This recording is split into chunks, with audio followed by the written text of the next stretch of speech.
Hi, we're flight at 2. The Bonanza is going in the water. I'm at 1,000 feet circling the down airplane. A Colorado man known for pulling off pranks and daredevil stunts survives a plane crash off the Northern California coast. Rescuers calling his survival along with his passenger a miracle.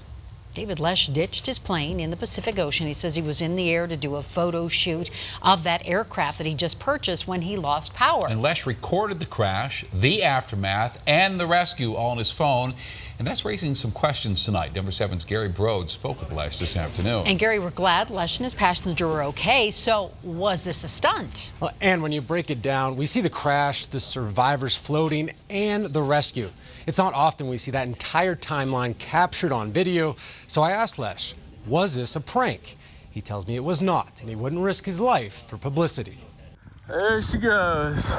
David Lesh crashed his plane into Half Moon Bay Tuesday and then watched helplessly as it sank to the bottom of the Pacific. I figured, this is pretty crazy stuff. I need to video this. Lesh, who owns a clothing company based out of Denver, was doing a photo shoot with his new plane near the Golden Gate Bridge. But the most memorable images came a short time later when he says his engine lost power. I went in pretty easy. I did everything right. I flew it all the way down to the ground, to the water. Lesh has a history of making videos that push the envelope, which is why some thought this was all an act. The thought that I did it as some sort of a media stunt is understandable, but if you think about it, pretty ridiculous. I had no idea how it existed.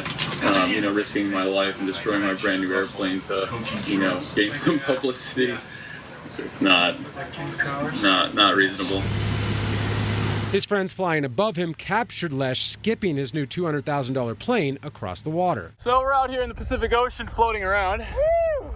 Got some homemade flotation devices here. Lesh says once the plane stopped, they grabbed what they could.